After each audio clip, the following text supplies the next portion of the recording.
अगर रमन से वो आदमी मिले, कोई भी प्राइम मिनिस्टर या प्रेसिडेंट, वो पूछे मुझे क्या करना चाहिए, तो बोलेंगे हमारा एक ही प्राइमरी काम है, जो चीज़ कभी नहीं मरने वाली है उसको खोजो।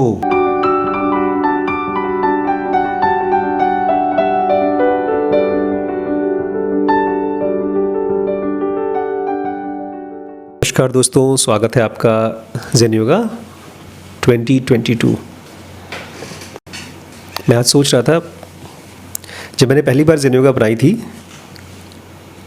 फर्स्ट टाइम, तो मेरे मन में बिल्कुल मतलब ये सोच नहीं पाया था कि एक दिन गौरी और वैभव को ये ज़ेन योगा सिखाऊंगा मैं। कल जब क्लास ख़त्म हो रही थी तो वैभव ने मुझसे बाद में पूछा था, इतना घसीट क्यों लिया आपने? जानते हैं घसीटना क्या होता है क्लास में? बोरिंग क्यों कर दिया ना? जब भी कोई टीचर किसी चीज़ को बोरिंग कर देता है तो वो इसी उम्मीद में पढ़ाता रहता है कि जिस बात को मैं पढ़ाना चाहता हूँ, समझाना चाहता हूँ, वो समझा सकूँ, बार बार रिपीट करता है। तो डॉक्टर आशीष शुक्ला ये जानना चाहते हैं कल की क्लास में क्या पढ़ा।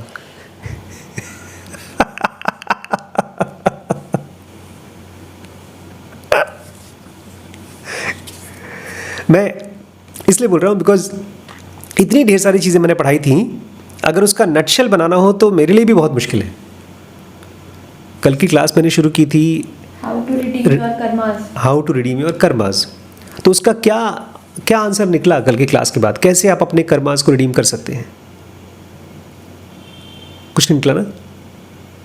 एक ये जो चीज़ हमने पढ़ी थी, let us gladly accept all that is denoted by fortune instead of gambling with her and losing all in trying to win all as her wheel turns. Good, very good. जब आप किस्मत को ग्लैडली एक्सेप्ट करते हैं, this is a way to redeem your karmas. अगर आप गरीब हैं तो उस गरीबी को के साथ सेटल हो जाए और फिर धीमे धीमे आप उसमें से बाहर निकल पाते हैं। उसके साथ फाइट ना करें। उसी आंसर को मैं आज फिर से आगे ले चल रहा हूँ, how to redeem your karmas. लेकिन आज मैं एक नया पर्सपेक्टिव लाना चाहता हूँ आपके माइंड में इस दुनिया के प्रति। अगर आप इस दुनिया से फ्री होना चाहते हैं या इस दुनिया में भी फ्री होना चाहते हैं, फाइनेंशियली फ्री होना चाहते हैं, I am just talking about financial freedom, nothing else right now, तो भी ये चीज़ आपको पता होना चाहिए। Commit your own mistakes. Commit your own mistakes. फिलहाल गौरी तैयारी कर रही है, जी मैट की एग्ज़ाम की तैयारी कर रही है, और वैभव अपने थंबनेल्स बना रहे हैं और यूट्यूब के वीडियोस देखने की कोशिश कर रहे हैं। ये किसके मिस्टेक्स हैं? ये किसी और ने बताया है आपको करने के लिए कि आप खुद कर रहे हैं? अगर आपका खुद है तो very good, keep on doing it. इसकी चिंता मत करिए कि आप सक्सीड करेंगे या फेल करेंगे। ये इसका मतलब है कमिट योर ओन मिस्टेक्स, कि जो भी करिए खुद करिए। अब मान लीजिए आप बोलते नहीं बड़े पापा आप मुझे बताइए, मुझे अच्छा करियर चाहिए, उसके लिए मैं क्या करूं? तो एज अ पेरेंट मैं यही बोल सकता हूँ, बेटा किसी कंपटीशन एग्ज़ाम की तैयारी कर लो, बिकॉज वो आपको एक तरह की गारंटी टाइप की देता है कि अगर एग्ज़ाम पास कर गए तो तुम्हें जॉब मिल जाएगी। तो वो है ज़ेनोगा के हिसाब से क्वेस्ट फॉर सिक्योरिटी। क्या है? Quest for security. हाँ, कि एक आदमी सिक्योर हो जाए। सहर जी कहते हैं, only an immature soul strives for security by attempting to modify the external conditions of life. अगर आप बाहर की दुनिया को कंट्रोल करके, एक्सटर्नल कंडीशंस ऑफ लाइफ को मॉडिफाई करके, चेंज करके आप सिक्योर होना चाहते हैं, इसका मतलब है कि आप इमेच्योर हैं। मतलब पीटर थिल का नाम सुना है? पीटर थिल ढेर सारे प्रोजेक्ट्स में पैसा लगा रहा है। उसमें से एक प्रोजेक्ट है trying to make human being ageless, कि वो एज ना करे, कभी ना मरे, कभी मरे ही ना। हज़ारों, ये तो ठीक है, हो सकता है उम्र बढ़ जाए, हो सकता है हो जाए, लेकिन जो चीज़ नेचुरली हो रही है, हमारी बॉडी में एजिंग चल रही है, हम बूढ़े हो रहे हैं, और लाइफ तो बनी हुई है चेंज की, और हम उस चेंज को फिक्स्ड करना चाहते हैं।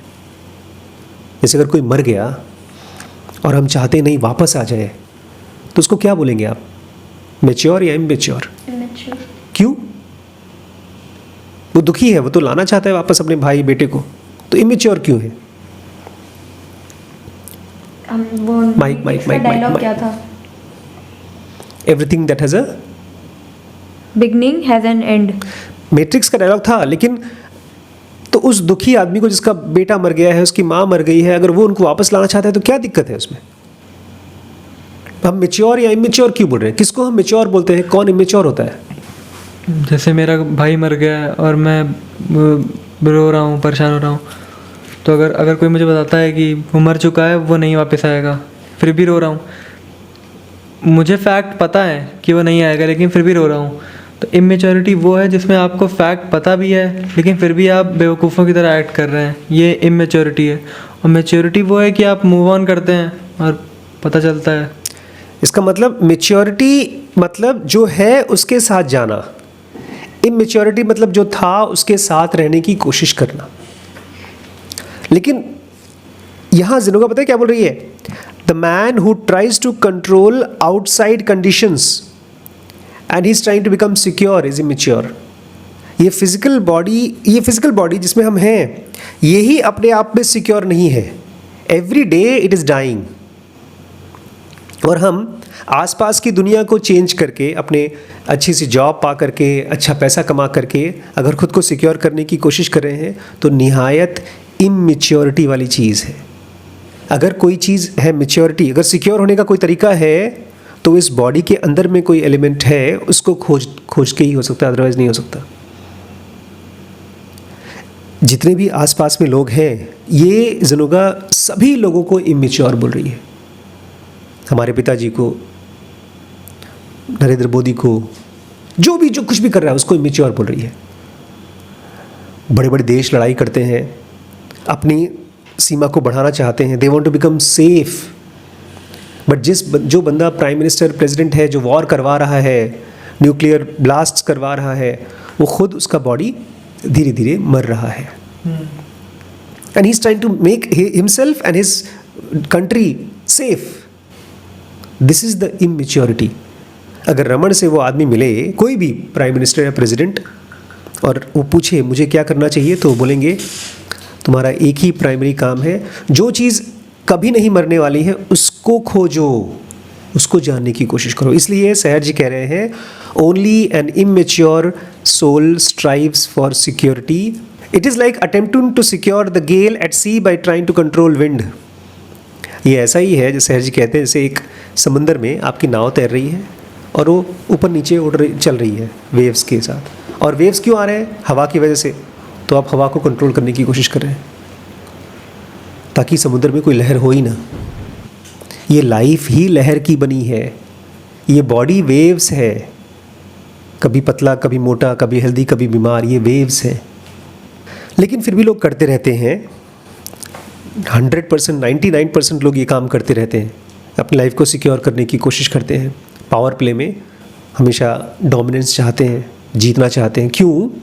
क्योंकि the mind if shallow sees only mundane. Normal आदमी का माइंड शैलो है, उथला है, बहुत गहरे देख नहीं पाता। जब गहरे से नहीं देख पाता तो खाली मंडेन को देखता है, जो ऊपर ऊपर से दिख रहा है। आज अगर मैंने अपने घर के बाहर एक बड़ा सा गेट लगवा लिया लोहे का, और उसमें CCTV लगवा दिया और 4 गार्ड लगा दिए, तो क्या मैं सिक्योर हो गया? लेकिन उसको मंडेन को दिखाई देता है, यार मैं तुमसे तो ज़्यादा सिक्योर हूँ, तुम्हारे घर में तो कोई भी घुस सकता है, मेरे घर में नहीं घुस सकता। ये उसने अपने आप को बिलीव करा लिया है, क्योंकि उसको मंडेन चीज़ दिख रही। मंडेन मतलब जो आंखों से दिखती है, उसके बियॉन्ड दिखती नहीं है। मंडेन बहुत बहुत अच्छा वर्ड है। मंडेन मतलब नॉर्मल, ऑब्वियस सी चीज़ें, बस। यही था बुद्ध के पिता का माइंड, मंडेन। जो बुद्ध को दिखा वो बियॉन्ड था, वो मंडेन नहीं था। The mundane mind which being transitory, unreal and so powerless. जो नॉर्मली आपको आंखों से दिखता है वो ट्रांजिटरी है, इसलिए पावरलेस है। ऐसा नहीं है कि बाहर गार्ड बिठाना गलत है। हमने भी बाहर एक आदमी बैठा रहता है, जब दिन भर में कोई काम करता है तो भी एक सिक्योरिटी गार्ड होता है। लेकिन आप अगर ये सोच रहे हैं कि वो परमानेंट है, जो कि नॉर्मली हम सब लोग सोचते हैं, ये बेवकूफ़ी है। ये सोचना कि हमारे पैसे में पावर है, हमारी बॉडी में पावर है, हमारे देश में पावर है, या हम जिस चीज़ को भी एक्वायर कर चुके हैं ये पावर है, ये सबसे बड़ी बेवकूफ़ी है। इससे भी ज़्यादा कोई पावरफुल चीज़ है जिसको खोजना है, जानना है। Mundane mind feels restricted bye it's external environment. दो तरह के माइंड हैं, एक मंडेन माइंड जो सुपरफिशियल है और एक डीप माइंड, और हम सब लोगों का माइंड मंडेन है। तो मंडेन माइंड कैसा होता है? वो 24 घंटे रेस्ट्रिक्टेड फील करता है, बंधा हुआ फील करता है, कंस्ट्रेन फील करता है। किस चीज़ से? आइडियाज़ से, पर्सन से और सराउंडिंग से। जैसे आपको लगता है कि मैं लखीमपुर में हूँ या एनटीपीसी में हूँ, या कॉलेज जाना पड़ रहा है मुझको, या कोई किताब पढ़नी पड़ रही है, एग्ज़ाम देना पड़ रहा है, तो ये सब की सब फीलिंग ऑफ रेस्ट्रिक्शन है। आप रिस्ट्रेंड फील कर रही हैं आइडियाज़ से, लोगों से और सराउंडिंग से। और ये इसलिए क्योंकि आप केवल ऊपर ऊपर की चीज़ देख पा रही हैं, इसके गहरे नहीं जा पा रही हैं। हम बात कर रहे हैं कैसे आप कर्मों को रिडीम कर सकें, ख़त्म कर सकें, रिजॉल्व कर सकें। इसके लिए आपको मंडेन के बियॉन्ड जाके झांकना पड़ेगा। एक बेसिक फ्लॉ है मंडेन माइंड की। उस बेसिक फ्लॉ को जिस दिन आप पहचान जाएंगे ना, आपकी लाइफ एग्जैक्टली 180 डिग्री टर्न हो जाएगी। आपको ये फील होगा, अरे मैं तो सर के बल खड़ी थी, मुझे सीधे खड़ा होना है। देखा है बहुत बार फिल्मों में ना, सब कुछ उल्टा दिखाते हैं फिर सीधा कर देते हैं। जब ज़नुगा आई और यहाँ पहुँचा, मैं अभी जो मैं बोलने वाला हूँ यहाँ पहुँचा, तब मुझे लगा अरे बाप रे बाप, ये क्या कर रहा हूँ मैं। उसके पहले तक मैं ज़िंदगी को जीता था एंजॉय करने के लिए। मेरी गर्लफ्रेंड थी, मेरे पास जो टाइम था उसमें फिल्में देखता था और मौज मस्ती करता था। कमाई धमाई के बारे में बहुत सोचता नहीं था, जो पैसे मिले उसको उड़ा दिया। ज़िंदगी है किस लिए? खाओ पियो मौज करो, ये एटीट्यूड था। और ये एटीट्यूड मेरा अपना नहीं है, ये पूरी दुनिया का यही है। हमारे पेरेंट्स जो हमको बोलते हैं, क्या बोलते हैं? बेटा पढ़ लिख लो, तो उसके बाद ज़िंदगी में तुम मौज कर सकते हो। शादी करते हैं ताकि तुम सेक्सुअल लाइफ में मौज कर सको, कमाते हो ताकि तुम उस पैसे को एंजॉय कर सको। कहते ना, कमाते हैं खाने पीने के लिए, मौज करने के लिए।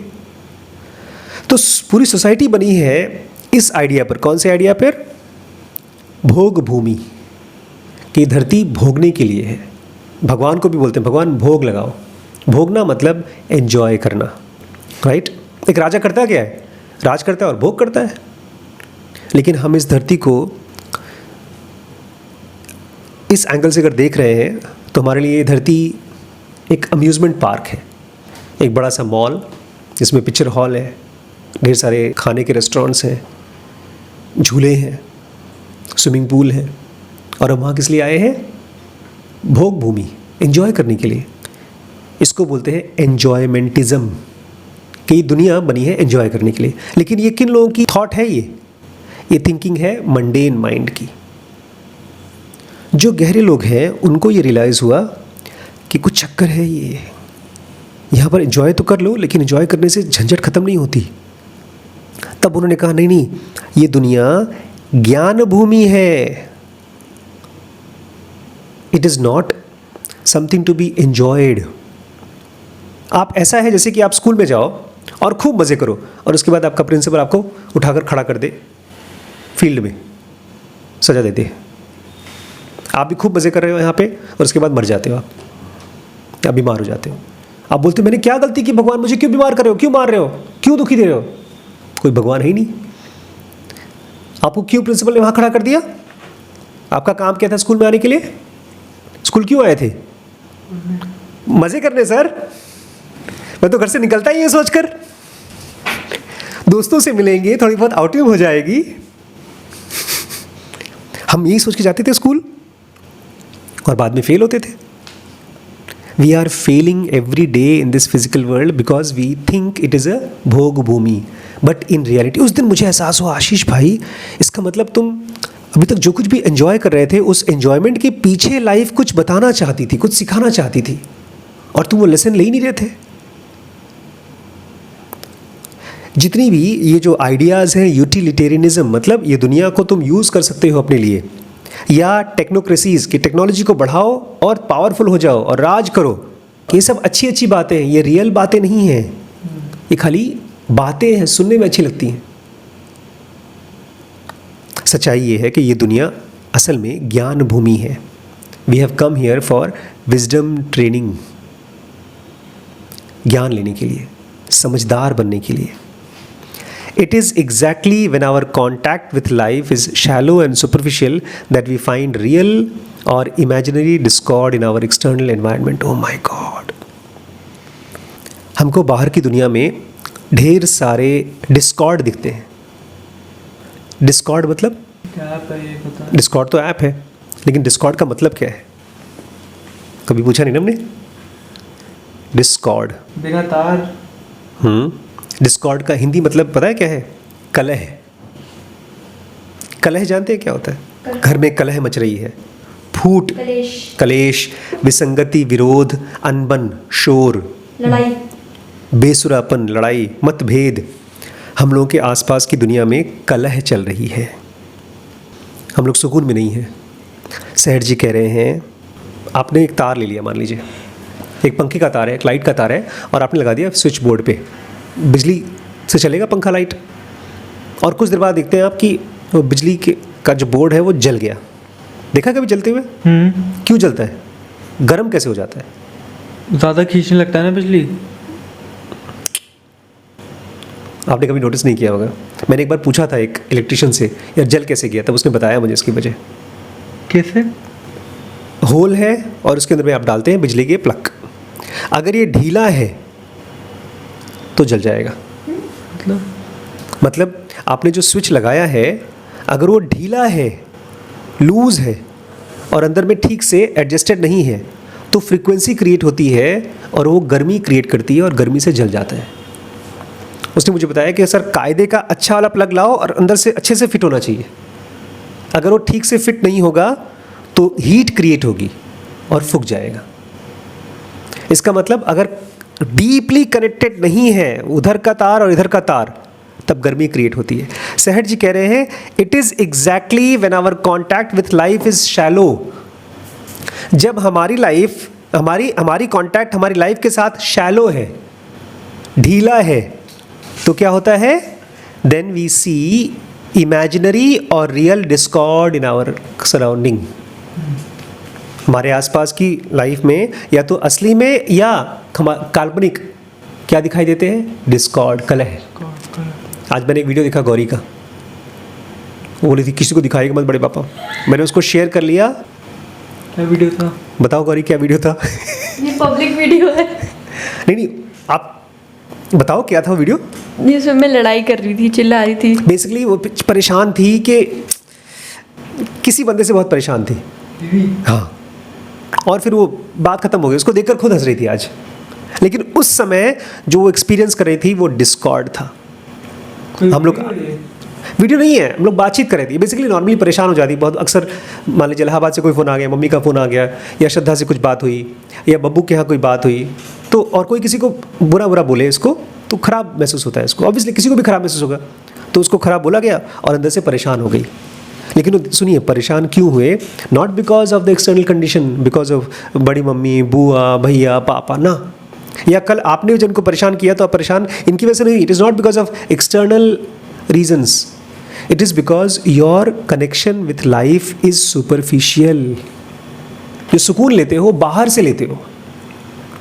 जैसे आपके बारे में अगर मैं अच्छा अच्छा बोलूँ तो यू आर हैप्पी बिकॉज आपका सुकून मिल रहा है बड़े पापा से। लेकिन अगर मैं आपको ख़राब बोलता हूँ तो डिस्कॉर्ड हो जाएगा। लेकिन अगर आपका सुकून आपके अंदर से मिल रहा है, डिवाइन से मिल रहा है, तो बाहर की दुनिया आपके बारे में क्या सोचे आपको डिस्टर्ब नहीं करेगा। एक रमण महर्षि हैं जो जंगल में बैठे रहते हैं। उनको खाने को खाना नहीं है, पहनने को कपड़ा नहीं है, और वो बहुत सुकून में है क्योंकि उनका कनेक्शन उनकी लाइफ के साथ डीप है। और हमारी लाइफ के साथ क्या है? शैलो है। ये रूल है। अगर आप दुखी हैं तो आपको तुरंत मालूम पड़ जाना चाहिए, इसका मतलब मेरी लाइफ के साथ में कनेक्टेड नहीं।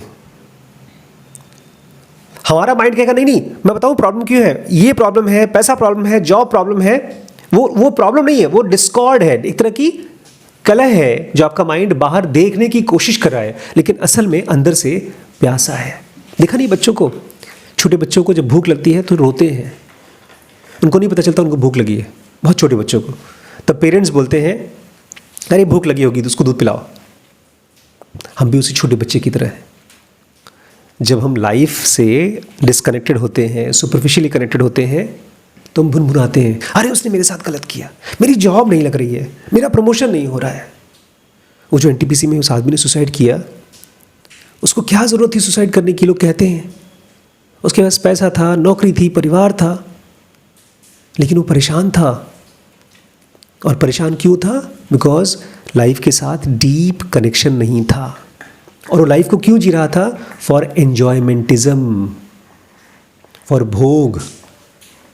उसको ये भूल गया था कि ये लाइफ का एवरी डे इज़ फॉर ज्ञान, फॉर एनलाइटनमेंट।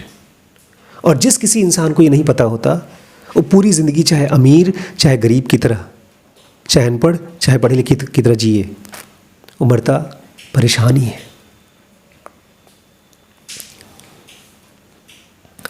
फिर ऐसा आदमी जो लाइफ से डीपली कनेक्टेड नहीं होता, पता है क्या करता है? वो दुनिया की प्रॉब्लम को दो तरीके से सॉल्व करने की कोशिश करता है। या तो बुलेट से, क्रांति करके, टेररिस्ट बन के, देश को आज़ाद करके, या तो बैलेट से। कैसे? बैलेट क्या होता है? पॉलिटिक्स, नेता बन के देश में तब भी क्रांति करने की कोशिश कर रहा है। इस तरह की चीज़ों को करने की कोशिश करता है। जबकि रियल स्पेड वर्क क्या है? स्पेड वर्क मतलब मेन काम, रियल काम। उसकी लाइफ में रियल काम होना चाहिए था इम्प्रूविंग वन सेल्फ, खुद को इम्प्रूव करना, अपने अंदर की इम्प्योरिटीज़ को इम्प्रूव करना, जबकि उसको ये काम करना चाहिए था। और लोग लग जाते हैं पॉलिटिक्स में, बिजनेस में, और पता नहीं क्या क्या। उनको लगता है मैं पूरी दुनिया सुधार दूंगा, देश ठीक कर दूंगा मैं। प्रफुल्ल बिल्लौरे नाम का एक लड़का है, वो बोलता है हर बंदे के पास अपनी खुद की मर्सिडीज होनी चाहिए, हर लड़का एक विदेश यात्रा करना चाहिए। इसको सुनकर बड़ा अच्छा लगता है, लेकिन क्या आपको लगता है कि आदमी मर्सिडीज के बाद सुकून में है? उसकी बात को सुनकर पता है क्यों अच्छा लगता है? बिकॉज कहीं ना कहीं हमको अभी भी लग रहा है कि बाहर की कंडीशंस ठीक नहीं है, इसलिए मैं परेशान हूं। अब यहां पर सहर जी सुपरफिशियल लाइफ का डेफिनेशन दे रहे हैं। एक नॉर्मल आदमी जो सुपरफिशियल लाइफ जीता है, वो क्या करता है?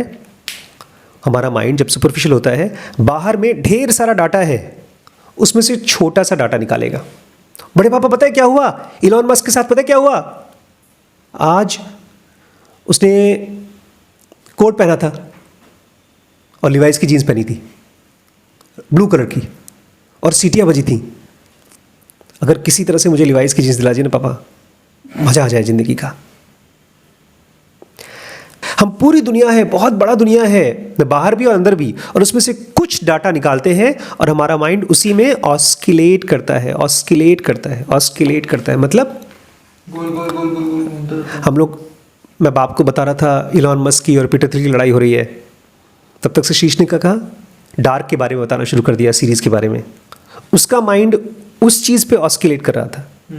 बड़ी मम्मी को लग रहा था कि मैं अपने बच्चों को कोई ज्ञान दे रहा हूँ, तो जबरदस्ती रोको, शिरीष चुप रहो, बड़े पापा ज्ञान दे रहे हैं, पहले उसको सुनो। उनका माइंड उसमें ऑस्किलेट कर रहा था और मेरा माइंड इसमें। हमारा माइंड किसी चीज़ में ऑस्किलेट करता रहा, इसी को बोलते हैं सुपरफिशियल माइंड। अगर आप मुझसे पूछना चाहते हैं बड़े पापा सुपरफिशियल सुपरफिशियल बोल रहे हो आधे घंटे से 2 दिन से, क्या है सुपरफिशियल माइंड? जो दुनिया के ढेर सारे डाटा में से थोड़ा सा डाटा लेता है और उसी में गोल गोल घूमता है। इसीलिए उसका वो चीज़ जिसमें वो गोल गोल घूम रहा है, अगर वो चीज़ उसे छीन ली जाए तो उसकी दुनिया ख़त्म। मेरा बॉयफ्रेंड मेरे से शादी नहीं करेगा तो मैं सुसाइड कर लूँगी, या मुझे ये करियर नहीं मिलेगा तो मैं मर जाऊँगी। वो पूरी दुनिया में से ज़रा सा पार्ट लेकर उसी में गोल गोल घूम रहा था।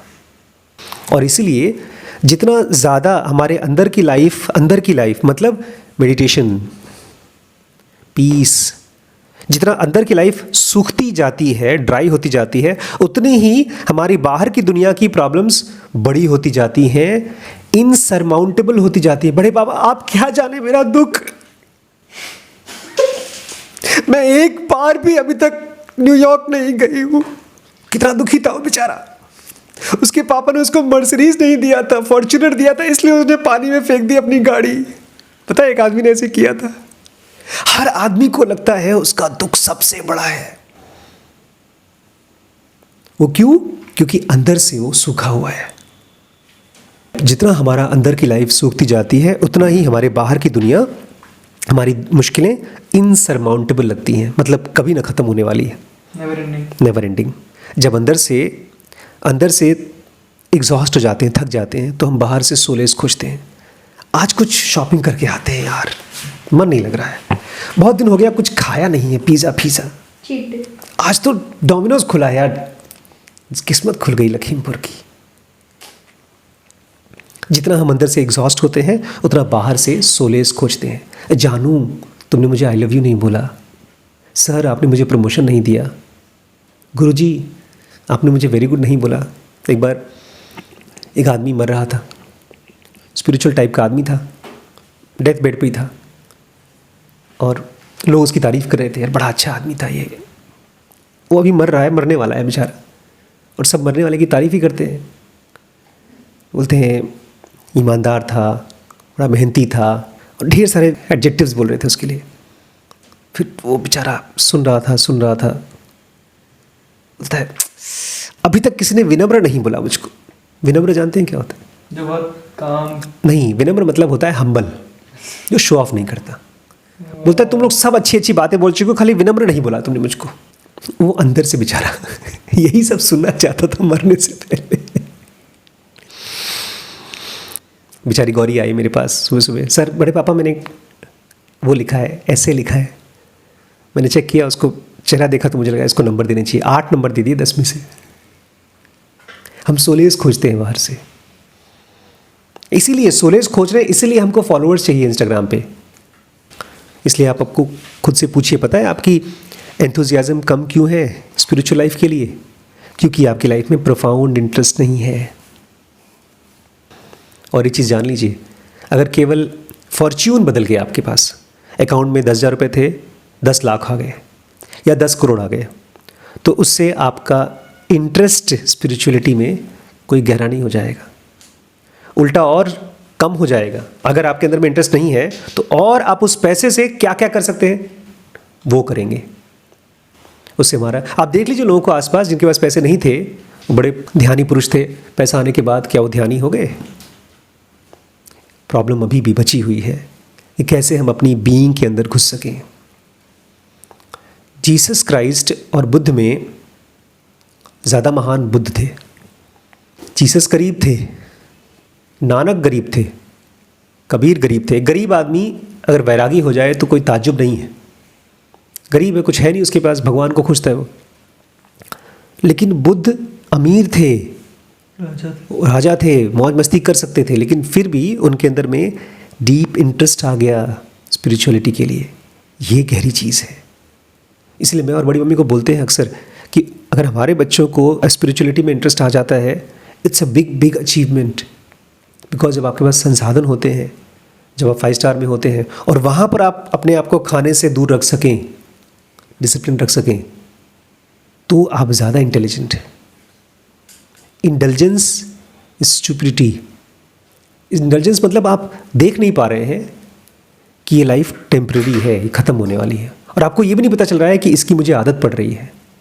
दैट इज़ वाई अगर आप अपने कर्मों को रिडीम करना चाहते हैं तो एक ही सोल्यूशन है, go deep into yourself, be deeply interested in spiritual science. जितना आप अपने अंदर जाएंगे उतना ही उसका बाई प्रोडक्ट बाहर मिलता है। आपको सक्सेस मिलता है, बट सक्सेस आपको डिस्टर्ब नहीं करता। और पहली बार पैसा रुपया आपके पास आता है तो सही काम में लगता है, बिकॉज आप उस पैसे को लेकर के इंडल्ज नहीं करना चाहते, भोग नहीं करना चाहते, आप ज्ञान चाहते हैं और दूसरों को भी ज्ञान देते हैं। इसलिए जब राजा अशोक ने लड़ाई लड़ी थी, उसमें बहुत खून खराबा हुआ था, और उसके बाद उनको दिखा कि ये रास्ता सही नहीं है। फिर उन्होंने अपने सारे पैसे को यूज़ करके ढेर सारे बुद्धिस्ट मॉनेस्ट्रीज बनवाए थे। उसके ऊपर फिल्म बनी एक, शाहरुख खान उस फिल्म के वो है, अशोक का रोल प्ले किया है। You need to be intelligent. उसके लिए आपको you have to be deeply interested in the subject, theoretically भी और प्रैक्टिकली भी। हमने ज़रूर एडवांस कोर्स में पढ़ा प्रैक्टिसेस कैसे करते हैं। और अगर आपको पैसा भी कमाना है, जैसे मैंने आपसे कहा ना, पैसा भी अगर आपको कमाना है तो उसमें भी आपको डीपली इंटरेस्टेड होना पड़ेगा। क्योंकि मैं देख रहा हूँ वेंचर कैपिटलिस्ट में गूगल के फाउंडर्स अभी पढ़ रहे थे और उसके बाद अभी जकरबर्ग की कहानी आने वाली है। ये लोग इतने इंटेलिजेंट थे पिछले वाले जनरेशन से, ऐसा नहीं कि ये लोग एक्सीडेंटली अरबपति बन गए, इनकी इंटेलिजेंस की वजह से बने। तो अगर आपको दोस्तों वो सीखना है तो हमारे साथ VC वेंचर कैपिटलिस्ट कोर्स में आ सकते हैं। और अगर स्पिरिचुअल चीज़ें सीखनी है, इस पूरे विज्ञान को सीखना है, तो ज़ुनोगा एडवांस में आप मोस्ट इनवाइटेड हैं। मेरा नारा है हर घर में एक ज़ुनोगी होना चाहिए। तो अगर आप अपने घर से वो ज़ुनोगी होना चाहते हैं तो कमेंट सेक्शन में लिख के बताइए, ठीक है।